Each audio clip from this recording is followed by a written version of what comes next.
Good evening. A new law designed to help vulnerable children by assigning every child in the country a guardian is to be challenged in court. The idea is for a named person, like a teacher or health visitor, to look out for children's welfare. But campaigners believe it intrudes on the private lives of families and contravenes their human rights. Katrina Renton reports. Taking their case to court, the McIntoshes have 4 children: Caleb, Joel, Caris and Micah, all under the age of 8. They say they're extremely happy together and are concerned at the impact a named person could have on them.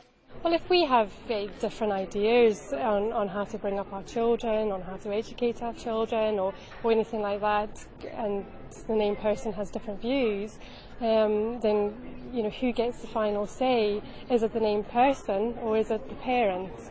The legislation was passed at the Scottish Parliament in February for every young person from birth to the age of 18 to have a named person, like a teacher or health visitor, to look out for their welfare. The reason why the McIntosh family and other campaigners have come here today is because they believe the named person scheme goes against the European Convention of Human Rights and will diminish their role as parents and their rights to a private family life.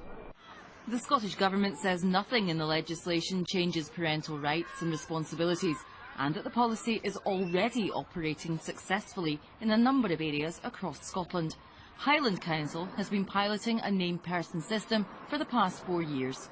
One example would be a mother who was worried about her 3 or 4 year old's behaviour, and she was starting to worry that her child was being labelled as a bad child. She went along to see her health visitor. The health visitor, as a named person, with mother's consent, was able to talk to other specialists, and we got a diagnosis, and there was a hearing impairment. The Scottish Government say they're confident that the legislation is compliant with the European Convention on Human Rights, and the scheme is due to start in 2016. The question now is, will the courts see those who oppose its point of view and grant a judicial review? Katrina Renton, reporting Scotland, Edinburgh. That's what we don't exactly know at this point, as to what extent an individual, and call them what you will have the power or indeed the inclination to, whether you say interfere or get involved or pry or inquire into people's lives. I mean, is that controlled? I mean, yes, can you hang up the phone and say, go away, I'm not interested, They phone up and say, hello, I'm your child's assigned named person. I'd like to no, bye. Can you do that? No. You can't do that? Yes and no. Well, it all has to be taken into context with the needs of the child. So it's not right and proper. But who decides the needs of the child? Well, that will be up to services and the named person. However, the legislation is completely covered by... And where's the parent in that? And the word that should be used is proportionality. The parent will be involved throughout. But these words are so open to interpretation, Alan. Proportionality. Define for me proportionality. I actually don't think there is a definition that's suitable for proportionality.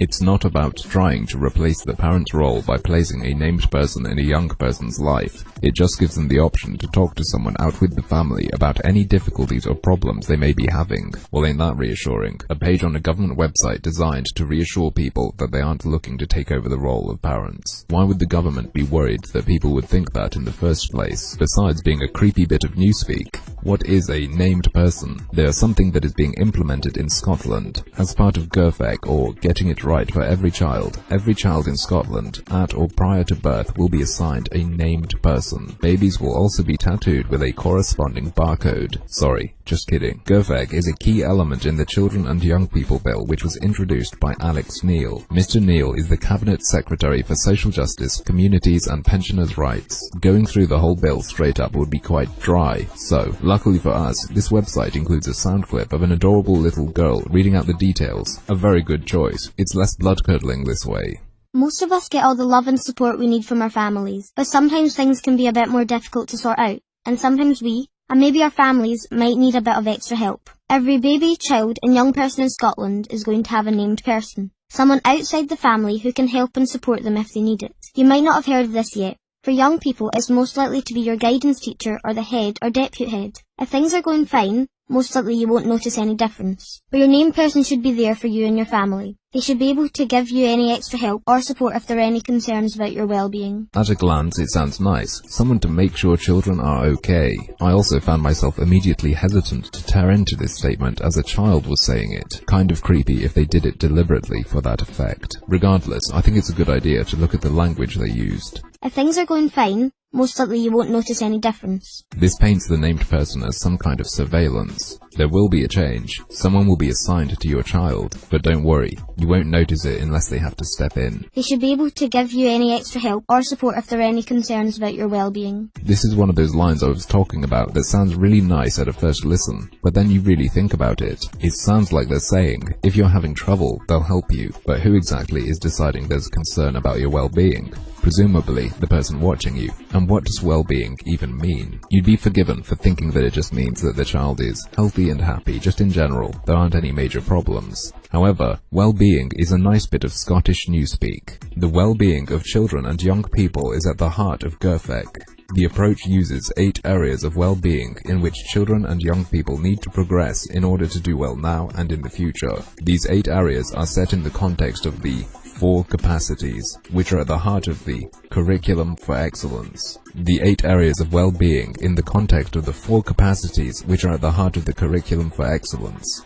Wasn't this in Morrowind? It really sounds like the beginning of a demon summoning ritual from a fantasy game. The 4 capacities aim to enable every child and young person to be a successful learner, a confident individual, a responsible citizen, and an effective contributor. And remember, every child in Scotland will be assigned a person at or before birth to make sure they are turning into a responsible citizen. Otherwise, they step in to change it. So what's their primary method of intervention? A big wheel with a difference should soon be helping teachers and other professionals in Perth and Kinross work differently with children, young people and their families, as head teacher at Leppam Primary, Sharon Forbes, explains. Where a child has particular learning, emotional and social needs, meetings between professionals and families can sometimes get quite emotional. We've been piloting a new approach that lets everyone express their thoughts and feelings in a constructive way that's completely focused on the well-being of the child who is at the heart of the discussion. It's a large format, tabletop version of the GIRFEC well-being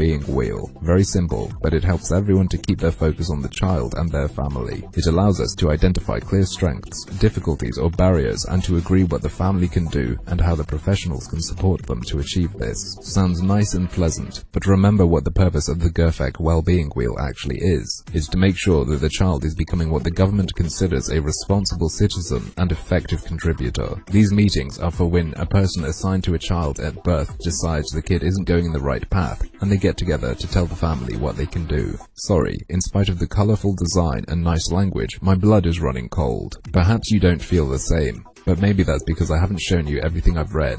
Let's go back to the well-being page. Referring to the 8 well-being indicators, it says, these are the basic requirements for all children and young people to grow and develop and reach their full potential. They are shown in the diagram on the right, which we call the well-being wheel. The well-being indicators are used to record observations, events, and concerns and as an aid in putting together a child's plan. The My World triangle and the resilience matrix are used to gather, structure, and help with assessing and analyzing information. Is it just me, or have you noticed that in the front sections, the main bit, the flowery bit, it makes it seem like they're gonna step in and protect children from abuse, but here it sounds more than a little bit Big Brother. Children and young people will progress differently depending on their circumstances, but every child and young person has the right to expect appropriate support from adults to allow them to develop as fully as possible across each of the well-being indicators. That is a level of spin that should inspire awe. Every child has the right to government interference in their life to make sure it's going the right way. Or at least, that's how I'm reading it. All agencies in touch with children and young people must play their part in making sure that young people are